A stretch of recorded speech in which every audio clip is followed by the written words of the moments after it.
If you fail, never give up. If you fail, never give up. Because fail means first attempt to learning. मी स्नेहल कानडे आज podcast with Snehal आणि संवाद महाराष्ट्रामध्ये तुमचं स्वागत करत आहे. Good morning to all of you. तर आज आपण अशा व्यक्तिमत्वाला भेटणार आहोत ज्यांनी अहमदनगर जिल्हा मराठा विद्याप्रसारक समाज या संस्थेचे Shri Chhatrapati Shivaji Maharaj College of engineering यामध्ये त्यांचा मोलाचा वाटा आहे. यशस्वी व्यक्ती मात्र सगळ्यांच्या पडद्यावर झळकते, पण यशस्वी व्यक्ती मागील खडतर प्रवास हा पडद्यामागेच राहून जातो. ज्ञानाची ज्योत उजवण्यासाठी खूप कष्ट आहेत.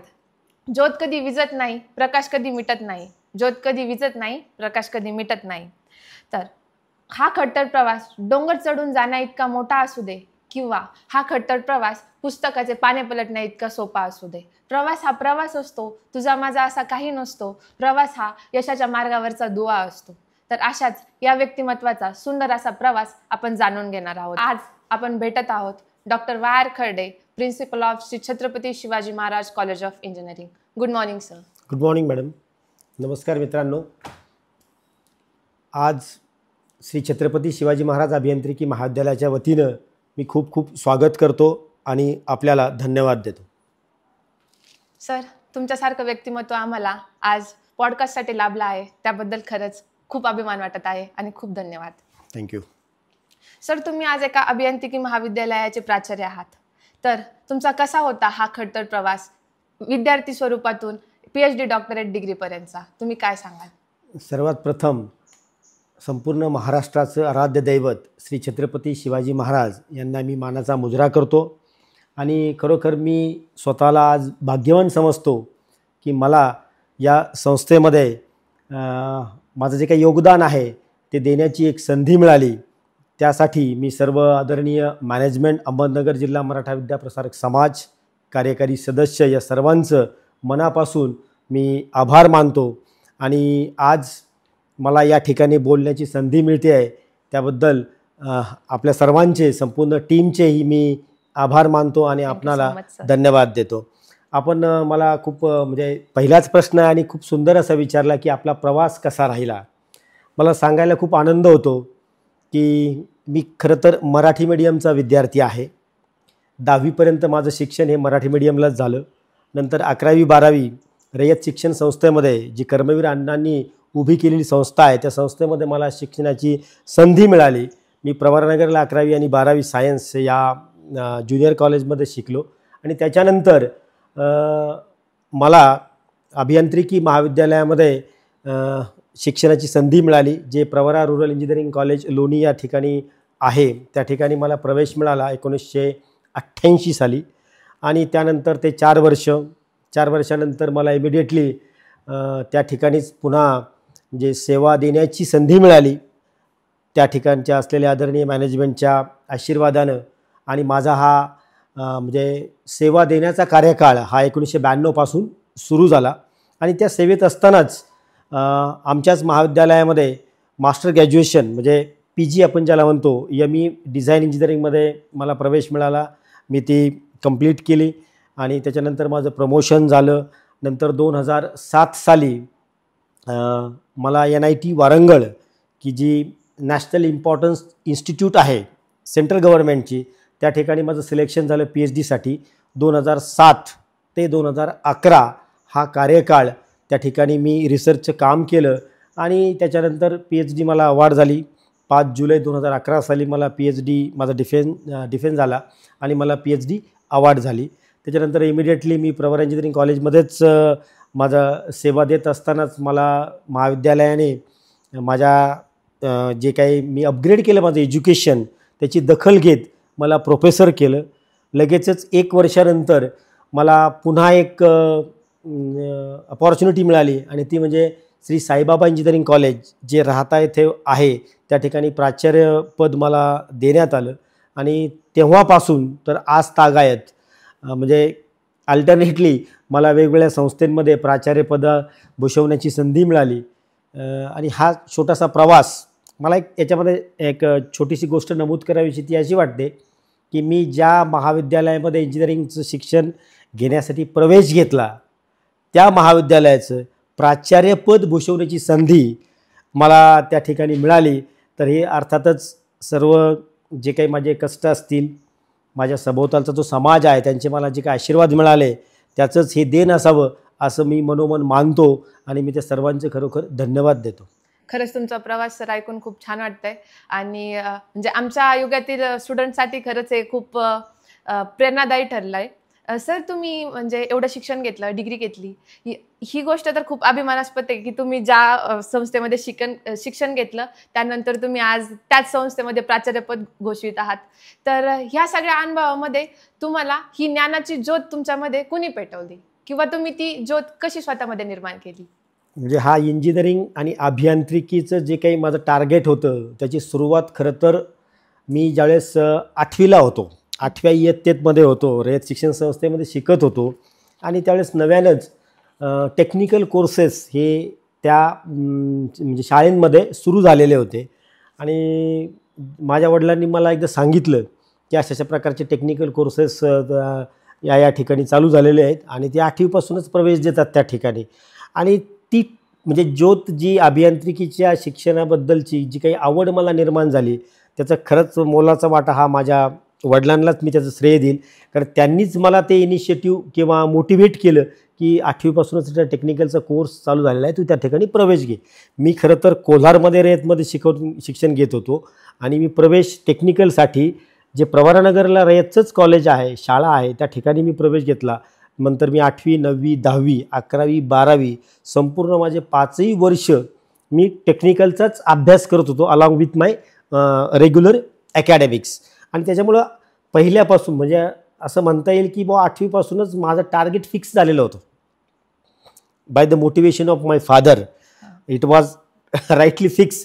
आणि त्याच्यानंतर मला इंजिनिअरिंगच करायचं हे असल्यामुळं मी त्याच दिशेने पळत होतो आणि योगायोगाने प्रवरा अभियांत्रिकी महाविद्यालयामध्ये जे लोणीमध्ये आहे त्या ठिकाणी मला 1988 साली मेकॅनिकल इंजिनिअरिंग या विषयाचं शिक्षण घेण्याची संधी मिळाली.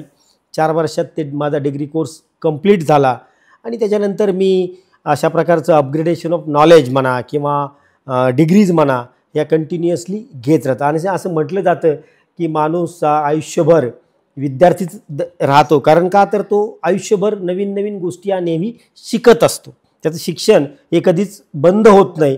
आयुष्याच्या शेवटच्या क्षणापर्यंत तो काही ना काही गोष्टी या समाजामधून पुस्तकी रूपाच्या माध्यमातून किंवा जे काही अवेलेबल रिसोर्सेस आहे त्याच्या माध्यमातून तो नेहमी हे घेतच असतो. सर मग तुम्ही आता आम्हाला सांगितलं की तुम्ही शैक्षणिक जे शिक्षण घेत होते की आपण 8वी 9वी 10वी जे घेतो त्यासोबत तुम्ही अजूनही जे तुमचं टेकचं शिक्षण होतं ते तुम्ही घेत होते. तर यामध्ये तुम्हाला अशा काय अडचणी आल्या की ज्यामुळे तुम्ही त्याच्यावर मात करून आज ह्या ठिकाणी आहात की एवढं शिक्षण सगळं घेतलं आहे? शिक्षण घेत असताना म्हणजे प्रामाणिकपणे सांगायचं झालं तर मला तशी अडचण कुठलीच आलेली नाही. म्हणजे ना पुस्तकांची अडचण आली, कारण त्यावेळेची फीज म्हणा किंवा जे काही अवेलेबिलिटी ऑफ द रिसोर्सेस होते, पुस्तकांचं जे काय होतं, जे काही मार्गदर्शन शिक्षकांचं मिळायचं ते कायमच आम्हाला त्या काळातही मिळत राहिलं. त्याच्यामुळं त्या बाबतीतली अडचण तर कधीच आली नाही. परंतु शिक्षण घेत असताना ज्यावेळेस मी फायनल इयरला होतो, आम्ही फायनल इयर मेकॅनिकलचा एक प्रोजेक्ट करत होतो आणि त्यावेळेस ते स्वतःच करावं लागायचं सगळं. महाविद्यालयामध्ये शिक्षकांच्या उपस्थितीमध्ये जी काही तुमची आयडिया असेल ती तुम्हाला डेव्हलप करावी लागायची. ते शिक्षकांचं तुम्हाला मार्गदर्शन घ्यावं लागायचं आणि त्या पद्धतीनं ते प्रोजेक्ट हा डेव्हलप करावा लागत होतं. तर माझा प्रोजेक्ट असा होता की semi automatic bottle washing machine. आता ही 1988 सालची गोष्ट मी तुम्हाला सांगतो आहे. तर आम्ही सगळा तो प्रोजेक्ट डिझाईन केला, डेव्हलप केला, फॅब्रिकेट केला. परंतु ऐनवेळेस आम्हाला असा प्रॉब्लेम झाला की बा रोटेटिंग ब्रशेस आणि त्याचबरोबर सायमल्टेनियसली त्या ब्रशमधून जे काही लिक्विड किंवा डिटर्जंट आहे तेही ते आलं पाहिजेत त्या ब्रशेसमधूनच इटसेल्फ. तर ते आम्ही बऱ्याच ठिकाणी चौकशी केली, विचारलं की बा आम्हाला त्या म्हणजे जे ब्रिसल्स असतील त्या ब्रशवर आणि त्या ब्रशमधूनच पाणी पण सायमल्टेनियसली येईल, म्हणजे तो रोटेट होईल, पाणी पण त्याच्यातून येईल आणि ती जी काही बॉटल आहे किंवा जी काही गोष्ट असेल ती धुतली जाईल किंवा ती स्वच्छ केली जाईल. तर त्या इतक्या अडचणी आल्या म्हणजे अक्षरशः त्याचं सोल्युशन कसं मिळायचं याच्यासाठी आमचे 10-15 दिवस गेले. शेवटी आम्हीच असाच विचार करत बसलेला असताना म्हणजे आपली बायसिकल असते आणि बायसिकलची जी की जुनी बायसिकल मी म्हणेल की त्याच्यामध्ये जे काही फ्रंट ब्रेक अरेंजमेंट किंवा सिस्टम असतो, जो काही लिंकेज मेकॅनिझम असतो त्याच्यामध्ये एक हॉलो ट्यूब असते छोटी, हो. छोट्या डायमीटरची एक हॉलो ट्यूब असते, ती साधारणतः एक 10 ते 12-15 सेंटीमीटर असते. आम्ही असा विचार केला तर ती ट्यूब जर आपण डायरेक्ट वापरली आणि तिला जर समजा ब्रिजिंग केलं, कारण ती स्टीलची असते, तिला बिल्डिंग होणार नाही, मग ती आम्ही ब्रिजिंग वगैरे केलं, तिला छोटे छोटे छिद्र पाडले, त्याच्यामध्ये ते जे काही आपले सॉफ्ट ब्रसेल्स असतात, म्हणजे ब्रश आपण म्हणतो, जे ब्रशचे फायबर्स जे असतात त्याच्यात ते फिट केले, नंतर ते शापला ते कनेक्ट केलं, त्याच्यामुळं त्या असं झालं की तो फिरलं पण, ते ब्रिसेल्स पण त्याला लागले आणि पाणी पण आलं. म्हणजे अशा प्रकारे ती जी काही टेक्निकल बाब होती खरं ती अडचणही म्हणता येणार नाही, कारण ती एक संधी मिळाली आम्हाला की बा कुठल्याही अडचणीवर मात कशी करायची. आणि खरोखर आमच्या शिक्षकाने आम्हाला हे शिकवलं की अडचणी ह्या तुम्ही अजिबात मानायच्याच नसतात कधी, त्या तुम्ही सॉल्व्ह करायच्या असतात. That is also one type of in education.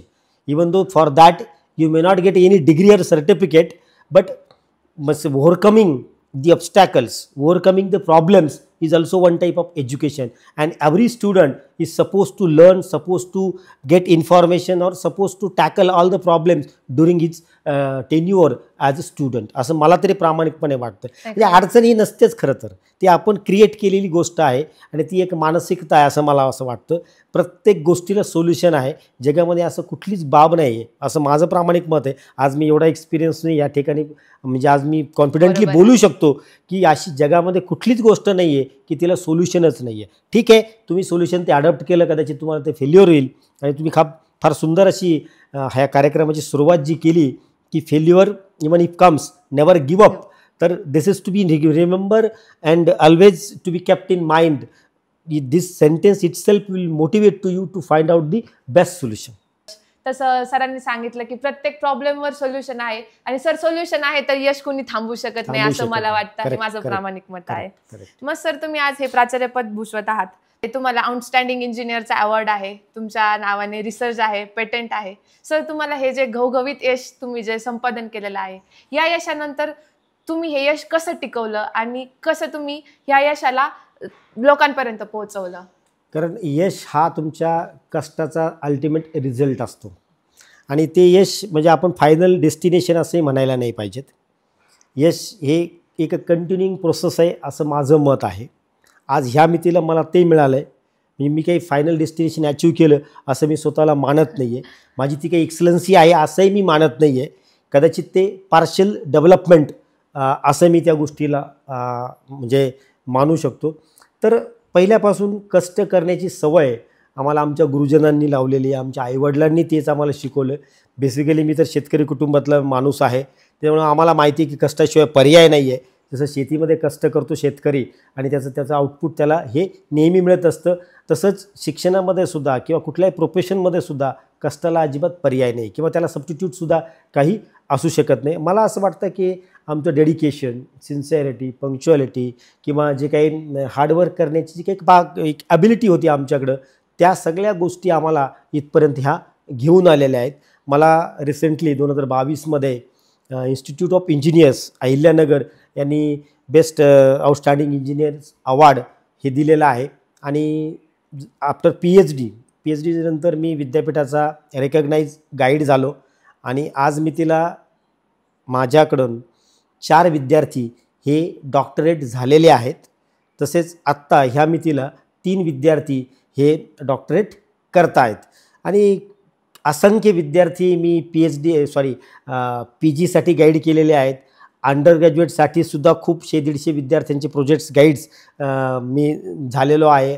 आणि चांगल्या प्रकारचं कष्ट करून आज हे विद्यार्थी त्यांच्या क्षेत्रामध्ये चांगल्या प्रकारचं नाव हे कमवत आहेत, आणि याचा खूप मला अभिमानही वाटतो आणि आनंद होतो. जास्त विद्यार्थी भेटतात की सर मी 2002चा विद्यार्थी आहे तुमचा, अशा कंपनीमध्ये काम करतो आहे मी. आम्हाला खूप मनाला आनंद वाटतो की ठीक आहे, त्यांनी आम्हाला जी काही ओळख दिली तोच आमच्यासाठी खूप मोठा अवॉर्ड आहे. आम्हाला कुठल्याही दुसऱ्या अवॉर्डची गरज नाही आहे. विद्यार्थ्यांनी आम्हाला विचारलं, तो रिस्पेक्ट दिला, तेच आमच्यासाठी खूप मोठं, म्हणजे शिक्षकांसाठी तर ते खूप मोठं अवॉर्ड असतं असं मला प्रामाणिकपणे वाटतं. सर मग आता तुम्ही एवढे यशस्वी विद्यार्थी घडवले, तुमचा हा जो 30 ते 32 वर्षाचा जो एक्सपिरियन्स आहे, हे बघताच तुम्ही जेव्हा शिकत होते ती शिक्षण पद्धती आणि आत्ता नवीन पद्धतीने जी शिक्षण पद्धती लागू झालेली आहे, आपण आत्ता ती पाहतोच आहे 2019 नंतरच्या पॅटर्नमध्ये, तर त्या शिक्षण पद्धतीमध्ये आणि तुम्ही शिकत असलेल्या शिक्षण पद्धतीमध्ये तुम्हाला किती तफावत जाणवते? शिक्षण पद्धतीमध्ये कुठल्याही शिक्षण पद्धतीचा मेन ऑब्जेक्टिव्ह असतो की ज्ञान मिळवणं, ज्ञान देणं आणि त्या ज्ञानाचा उपयोग त्याने स्वतःच्या डेव्हलपमेंटसाठी आणि समाजाच्या उन्नतीसाठी करणं. हा एक सिम्पल एक काय म्हणतो आपण त्याला एक सिग्निफिकन्स हा कुठल्या शिक्षणाचा हा असतो असं मला असं वाटतं. आणि विथ रिस्पेक्ट टू चेंज म्हणजे डेज किंवा डेव्हलपमेंट शिक्षण पद्धतीमध्ये थोडेसे स्थित्यंतरही येत असतात. पूर्वीच्या शिक्षण पद्धतीमध्ये एवढे रिसोर्सेस किंवा या फॅसिलिटीज किंवा इन्फॉर्मेशन्स ह्या इझिली अवेलेबल होत नव्हत्या. तर त्या जर तुम्हाला जर काही माहिती मिळवायची असेल तर आयदर तुम्हाला लायब्ररीमध्ये जावं लागायचं किंवा त्या कन्सर्न जो काही टीचर आहे किंवा कन्सर्न व्यक्ती आहे त्या क्षेत्रामधली त्याला तुम्हाला भेटावं लागायचं. परंतु आज अगदी दिवस बदलले आहे. इंटरनेटनं आणि ह्या AIनं संपूर्ण जगामध्ये मी तर विश्वामध्ये म्हणेल की ही क्रांती घडवून आणलेली आहे की आज तुम्हाला कुठल्याही म्हणजे बद्दलचं ज्ञान जर मिळवायचं असेल तर you do not have to go to anyone immediately. just you can make use of an internet facility and the huge amount of information knowledge it will be available or it will be made available to you through that facility. म्हणजे अशा प्रकारचे resources हे सध्या available झालेत की जे पूर्वी नव्हते आणि ते आज अवेलेबल झाले. परंतु जगही त्याच स्पीडने आज फिरत आहे, त्याच स्पीडने आज वाटचाल करत आहे. पूर्वी डेव्हलपमेंटचा वेग हा कमी होता, आज डेव्हलपमेंटचा वेग हा खूप वाढलेला आहे आणि तो वेग पकडून आपल्याला वाटचाल करायची आहे. आणि म्हणून आपल्याला या सगळ्या जे काही संसाधनं आहेत त्यांचा वापर हा करावाच लागणार आहे. त्यावेळेस हे ऑब्जेक्टिव्ह तोच होता की ज्ञान मिळवणं. आजही ऑब्जेक्टिव्ह तोच आहे की ज्ञान मिळवणं. परंतु आज पॉप्युलेशन वाढत आहे, म्हणजे सगळ्या सेक्टर्समध्ये आज डेव्हलपमेंट होते आणि त्या दृष्टीनं प्रत्येकानं तो प्रयत्न करणं खूप गरजेचं आहे. आज नवीन एज्युकेशन पॉलिसी 2020 ही इम्प्लिमेंट झालेली आहे सर्वच महाविद्यालयांमध्ये. Even starting from the junior KG की ही एज्युकेशन पॉलिसी आज इम्प्लिमेंट होते आहे. तर ह्या एज्युकेशन पॉलिसीचा एका वाक्यात जर सांगायचं ठरलं तर एक चांगलं व्यक्तिमत्व असणारी माणसं घडवणं की ज्यांचा उपयोग त्यांच्या स्वतःच्या करिअरसाठी आणि त्याचबरोबर समाजाच्या डेव्हलपमेंटसाठी आणि उन्नतीसाठी होईल, हा एकमेव उद्देश या नॅशनल एज्युकेशन पॉलिसीचा आहे. आणि याच्यावर स्किल डेव्हलपमेंट किंवा स्किल गेनिंग याच्यावर जास्तीत जास्त भर देण्यात आलेला आहे की ती व्यक्ती जर त्या क्षेत्रामध्ये काम करत असेल तर त्या क्षेत्रातलं स्किल त्याच्याकडं असायलाच हवं. आणि जर त्याच्याकडं असेल तर huge amount of opportunities that are available at the globe level. जग हे फार आता जवळ आलेलं आहे. जगाची एवढी डेव्हलपमेंट, एवढे रिव्होल्युशन घडत आहेत, एवढे रिव्होल्युशन झालेली आहेत की जग फार आता जवळ आलेलं आहे. म्हणजे आज आपल्याला असं वाटलं की एखाद्या कंट्रीजनी एखादी टेक्नॉलॉजी जर डेव्हलप केली तर त्या टेक्नॉलॉजीचा उपयोग इमिडिएटली आपण सुद्धा आज मी तिला हा घेऊ शकतो. इथपर्यंत डेव्हलपमेंट ही सगळ्याच क्षेत्रामध्ये आज असं कुठलं क्षेत्र राहिलेलं नाही आहे की त्या ठिकाणी कम्प्युटरचा वापर होत नाही आहे आणि ती माहिती ही त्रोटक आहे.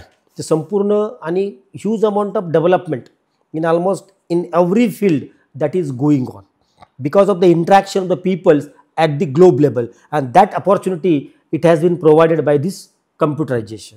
So salute to the computerisation की जसजसे टेक्नॉलॉजीमध्ये चेंजेस होत आहे, स्थित्यंतर घडत आहे, डेव्हलपमेंट होते आहे आणि अर्थातच सगळं एज्युकेशनल सिस्टममध्ये सुद्धा त्या गोष्टींचा अंतर्भाव हा झालेला दिसतो.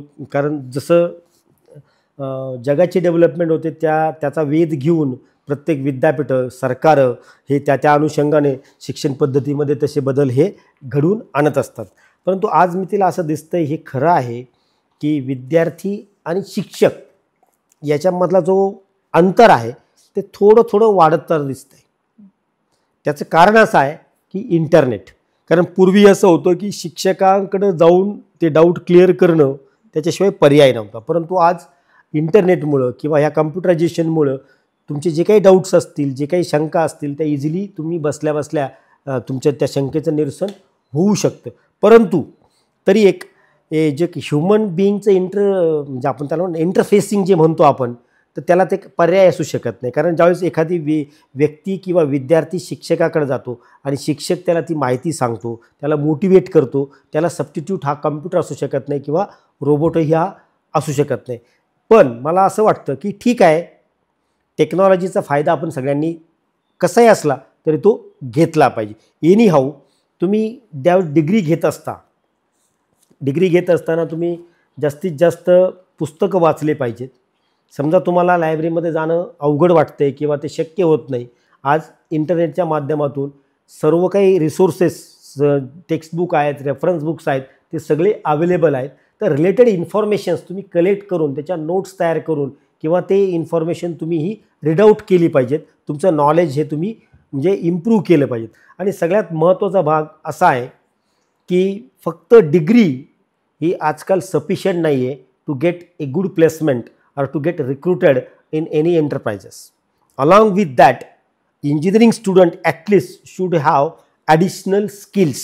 At least he or she must have undergone through a certificate course of minimum 3 months or 6 months, which will prove that yes, the candidate is having a knowledge of that particular field. Definitely the company will feel that yes, the candidate is a right candidate for our company. Because see, one thing, it's a simple logic. एखादी company जर तुम्हाला 5 लाखाचं package offer करणार असेल तर definitely the company is going to extract a benefit of more than 10 lakh. तेव्हा आपण जर ते देऊ शकत असू, आणि आपण ते कधी देऊ शकू, जर आपल्याकडे काही नॉलेज असेल तर. ते नॉलेज कधी येईल आपल्याला, जर तुम्ही हे स्किल डेव्हलपमेंटचे कोर्सेस म्हणा किंवा हार्डकोर काही सॉफ्ट गोष्टी आहेत, सॉफ्टवेअरचे कोर्सेस आहेत, ते जर तुमच्याकडे असतील, तुमचं कम्युनिकेशन स्किल चांगले असेल, तुमचं जर लिडिंग क्वालिटीज तुमच्याकडे असतील आणि टेक्निकल ॲप्टिट्यूड जे काही हवं आहे कंपनीसाठी ते जर तुमच्याकडे असतील तर निश्चित तुम्हाला चांगल्या कंपनी ह्या चांगल्या बेस्ट ऑफर देऊन हायर करू शकतात. तेव्हा विद्यार्थ्यांनी ह्या गोष्टी सगळ्यात जास्त लक्षात ठेवल्या पाहिजेत. कसं आहे, आज नॉलेज वाईज बघितलं तर विद्यार्थी खूप हुशार आहेत. They are all technocrats I will say. But the thing is what, a little bit that motivation a teacher or a technical institute, they are supposed to give it to them. And of course, from that point of view, our college, Sri Chhatrapati Shivaji Maharaj Engineering College, is taking a keen interest in offering such a type of trainings to our students starting from second year to final year. We are expecting that at the last, every student who will come out from this institute will at least will have a one offer letter with him before he leaves the college. That is what is our target, and I'm damn sure that the day will come. Yes. The target or the whatever the vision which we are actually have set and the mission which we are operating it for to achieve that vision, definitely will succeed in that. And one day will come, whatever that is there in our mindset, in the mindset of our honorable management, will come true. Yes sir.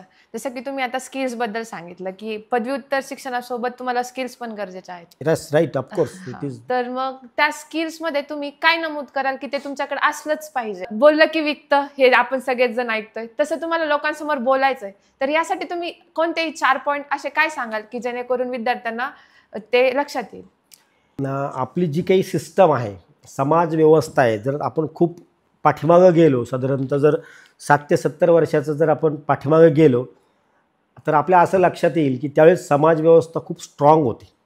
म्हणजे तिचं काही group of peoples they use to live in that village.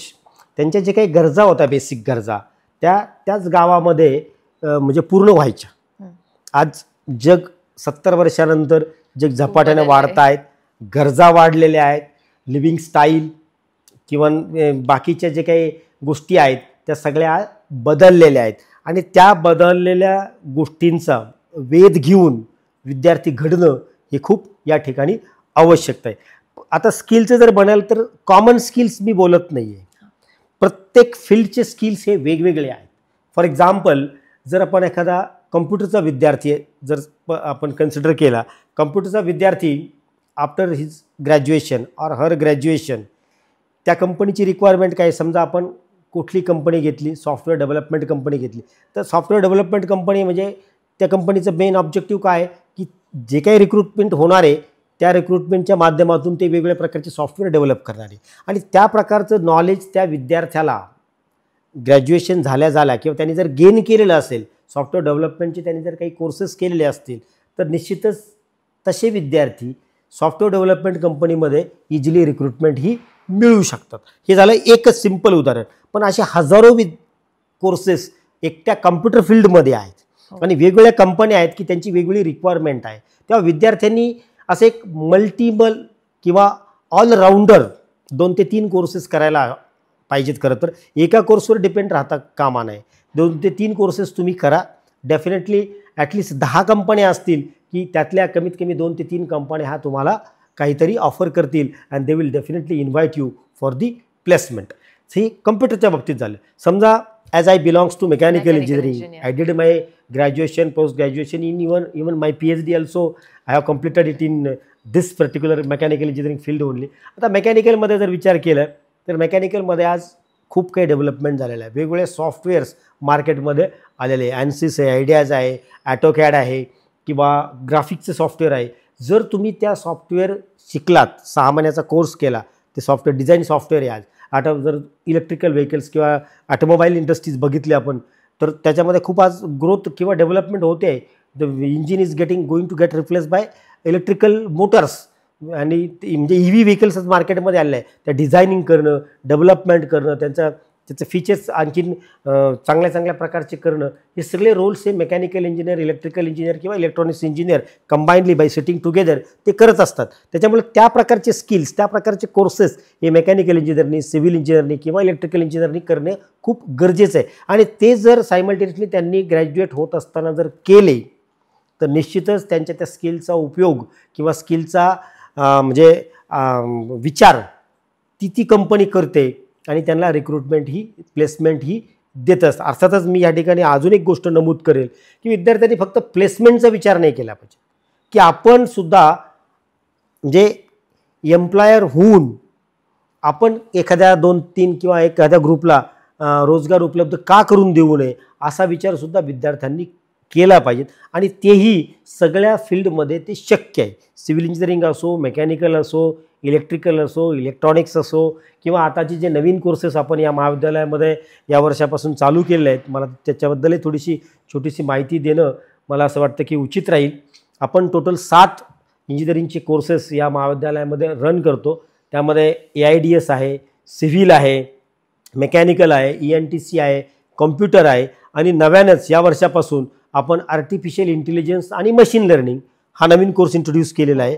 त्याचबरोबर robotics आणि automation की आज जगामध्ये जर बघितलं तर सगळ्या ठिकाणी automations, everybody is talking about automation and as well as at the same time a very common word which we commonly hear is artificial intelligence. तर ह्या सगळ्या गोष्टींचं ज्ञान जर एखाद्या इंजिनियरला चांगल्या प्रकारचं असेल तर डेफिनेटली जगाच्या पाठीवर त्याला भरपूर ऑपॉर्च्युनिटीज अवेलेबल होतील किंवा अवेलेबल असतील.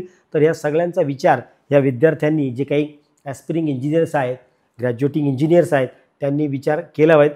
अपॉर्च्युनिटीज आहेत, opportunities are required to be converted into placement. आणि महाविद्यालयाचे काम आहे की अपॉर्च्युनिटीज उपलब्ध करून देणं, तिथपर्यंत त्या दरवाजापर्यंत नेणं. पण विद्यार्थ्यांनी त्या opportunities they should be able to convert it into placement.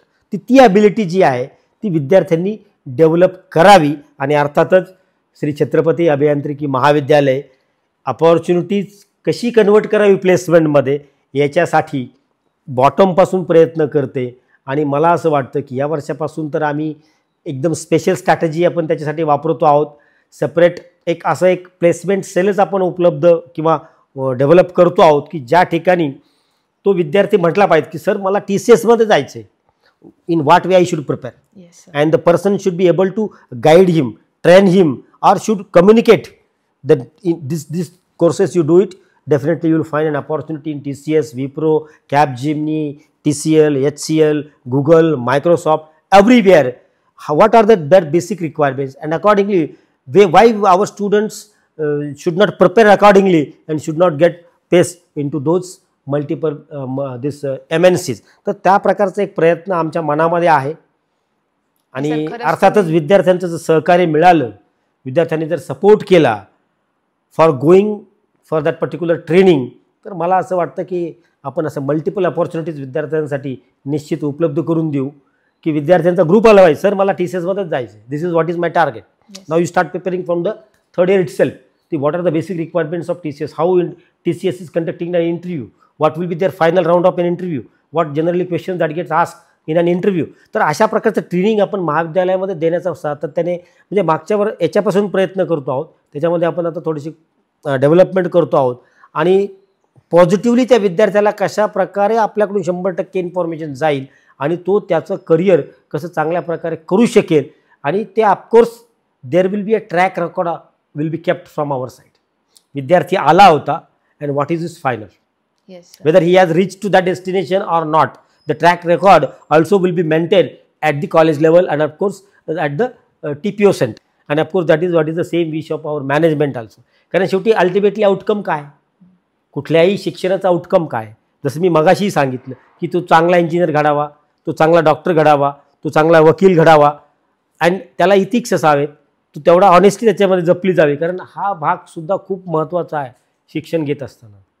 आणि तुम्ही जर नवीन एज्युकेशन पॉलिसी बघितली तर ह्युमन व्हॅल्यूज अँड इथिक्स किंवा language for communication, Indian knowledge system, अशा प्रकारचे ऑडिट कोर्सेस हे ह्या नवीन एज्युकेशन पॉलिसीमध्ये इंट्रोड्यूस केले आहेत. का इंट्रोड्यूस केले आहेत?